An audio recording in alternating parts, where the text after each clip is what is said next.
Today we will recite the poem by Kamla Das. The poem name is My Mother at 66. मेरी माता जी at 66, मतलब उनकी as कितनी है? 66, यानी वो बूढ़ी हो गई हैं, 66 एज की हो गई हमारी मदर। ठीक है, किसने लिखा है? कौन है इसका पोएम? हमारी कमला दास। देखो कमला दास जो राइटर है ना, हमारी मॉडर्न इंग्लिश पोएट्री की एक तरह से मदर है। ठीक है, जो मॉडर्न हमारी पोएट्री है।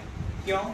और इनका स्टाइल कैसा है लिखने का? जो भी इन्होंने बातें यहाँ पे लिखी हैं, जिस तरह का राइटिंग स्टाइल इनका है, ठीक है, काफी कन्फेशनल है। कन्फेशनल मतलब काफी बोल्डली बोलती हैं, खुल के बोलती हैं, जो भी समाज में हमारी कुरीतियां हैं, टैबूज हैं, चाहे जेंडर को लेके हो, जेंडर सोसाइटी को लेके हो, या धर्म बेस पे हो, रिलीजन बेस पे हो। ठीक है, तो सबको उन्होंने बहुत अच्छे से इसमें बताया है कि कैसे हमारा जो है, कैसे डिस्पैरिटी का सामना करना पड़ता है सोसाइटी को। और उन्होंने खुद भी किया, उनकी शादी हो गई थी, वो भी सही से नहीं हो पाई, सही से नहीं चल पाई।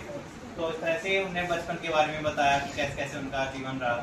तो इस तरह से उन्होंने अपना काफी कन्फेशनल तरीके से पोएट्री लिखी हुई है। ठीक है, इसको पढ़ते हैं, स्टार्ट करते हैं। Driving from my parents home, यानी पेरेंट्स होम यानी पेरेंट्स का घर छोड़ के वो ड्राइव करके कहीं जा रही हैं। देखते हैं कहाँ जा रही है, ड्राइव कर रही है, देखते हैं।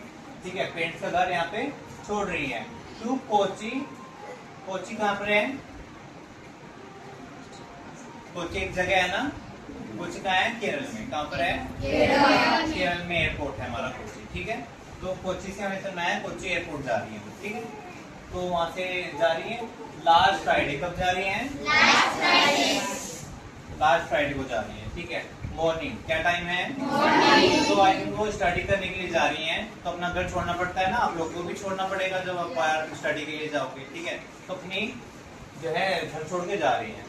I saw my mother beside me, उन्होंने बोल रही हैं कि मैंने अपनी माता जी को देखा, बिसाइड मी, पीछे की तरफ देखा। जब आगे जा रही है एयरपोर्ट पे, तो सिक्योरिटी होती है बीच में, मम्मी को तो जाने नहीं देंगे आगे, सिक्योरिटी के आगे। ठीक है, तो वहाँ पे जुदा हो गई हैं दोनों, सेपरेट हो गए हैं दोनों। ठीक है, बेटी आगे चली गई है और मदर पीछे है, खड़ी है। तो वहाँ पे उससे पहले का यार थोड़ा बताया जा रहा है कि आ साई माई मदर, मैंने अपनी मदर को देखा, बिसाइड मी, पीछे, डोर्स, क्या कर रही है? ये सबकी बात हो रही है कि जब वो ड्राइविंग कर रहे हैं तो कार में बैठी हुई है। ठीक है, तो उन्होंने अपनी मम्मी को पीछे देखा। क्या देखा?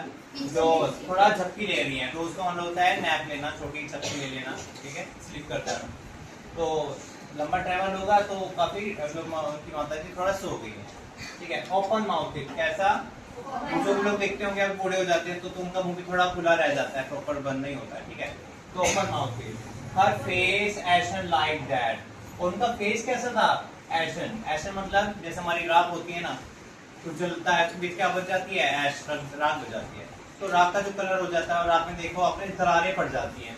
तो उनका अपनी माँ का फेस कैसा दिखाई दे रहा है? तो राख में जैसे दरारें पड़ जाती है ना, जब फेस हमारा बूढ़ा हो जाता है, हम बूढ़े हो जाते हैं। ठीक है, तो क्या हो जाता है? रिंकल्स आ जाते हैं चेहरे पे। ऐसा तो नहीं रहता ना जैसे हमारा आपका अभी है, नहीं ना। तो जो बुजुर्ग लोग आप देखते होंगे, ओल्ड मैन, ठीक है, ओल्ड वीमेन, तो आप क्या देखते हैं? उनका चेहरा कैसा हो जाता है? एकदम रिंकल्स वाला हो जाता है। तो अपनी माँ को देख रही है वो, तो क्या समझ आ रहा है उनको कि मेरी माँ बूढ़ी हो गई है, फेस पे भी रिंकल्स आ गए हैं, और वो इस समय उनको छोड़ के उनको जाना पड़ रहा है। उनको बुरा भी लग रहा है कि छोड़ के जाना पड़ रहा है। Of a cops and realised with, जब उनकी माँ सोई हुई है, तो सोई हुई तो हम मोशन नहीं करते कुछ, है ना। तो कैसा? कॉप्स मतलब जैसे मुर्दा होता है, जैसे जो इंसान मर जाता है, डेथ कर जाता है, तो उसके बाद क्या बच जाता है? उसका शव बच जाता है, तो कोई हरकत करता है नहीं, तो उसको मम्मी अब कैसे दिखाई दे रही है? जैसे वो गुजर गई हो, मतलब शव के समान दिखाई दे रही है। एंड रियलाइज, उनको रियलाइज हो रहा है, विद पेन, काफी दर्द महसूस हो रहा है। ये सब देखते हैं, कोई नहीं चाहता कि उनके माँ बाप बूढ़े होकर उनके आपके सामने से चले जाए। आप चाहते हो? नहीं, है ना। तो that she was as old as she, तो वो ये चीज देख के दर्द हो रहा है उनके मन में काफी कि हमारी माँ इतनी बूढ़ी हो गई है, मतलब पता ही नहीं चला, छोटे से बड़े हमको पाला, ये सब किया, है ना। इतनी बड़ी हमारी माँ हो गई है, और वो ऐसी कोई, मतलब ये ट्रूथ है कि हमें इसे एक्सेप्ट करना पड़ेगा कि हमारी माँ आगे आगे बूढ़ी हो जाएंगी और हमें छोड़ के भी जाएंगी। उनको काफी बुरा लग रहा है। आगे भी पोएम कंटिन्यू है, बहुत अच्छी है, आगे भी पढ़ाएंगे। ठीक है। तो यहाँ से बताइए आपको कैसा लगा पोएम? बहुत अच्छा। ठीक है, मदर के बारे में और हम सब कनेक्ट कर पा रहे हैं, हम सब अपनी माँ के बारे में सोच पा रहे हैं। क्या आपका सोचा आपने अपनी माँ के बारे में भी? आपको जरूर फोटो या ध्यान आया होगा मम्मी का अपनी, है ना, कि वो भी डे बाय डे बूढ़ी होती जा रही है। ठीक है, तो हमें उनका क्या करना चाहिए? रिस्पेक्ट करना चाहिए अच्छे से। ठीक है, तो बहुत ही अच्छे तरीके से लिखा हुआ है, काफी इमोटिव है, काफी इमोशन उजागर करने वाली हमारी ये पोएम है। आगे ना इमोशन माँ के प्रति, बच्चे के इमोशन आगे। और आप देखिए, हम किसी का कोई काम करते हैं, कोई हमारा काम करता है, तो क्या करते हैं? हम थैंक यू बोलते हैं। और माँ हमारी रोज हमारे लिए खाना बनाती है, सारे हमारे काम करती है। ठीक है, झूठे बर्तन धोती है, सारा घर का काम करती है, पर हम उनको थैंक यू बोलते हैं? नहीं बोलते। तो हमको थैंक यू बोलना चाहिए ना, है ना। तो हम बाहर किसको बोल सकते हैं? तो अपनी मदर को भी बोल सकते हैं, तो हमारी है। जब वो हमारे पास नहीं रहेंगी तो हम हमें इतना याद आएंगे, है ना। तो हम एक छोटा सा थैंक यू तो बोल ही सकते हैं उनको डेली, उनको प्यार दे सकते हैं, उनको रिस्पेक्ट कर सकते हैं। ठीक है, तो इसके साथ हम अपना जो है, काफी ओवरवेलमिंग हमारी पोएम रही, काफी डीप इमोशन हमारे निकल के आए। ठीक है, इस तरह से हमारी पोएम रही। तो आगे आप पढ़ना चाहते हैं? Yes sir.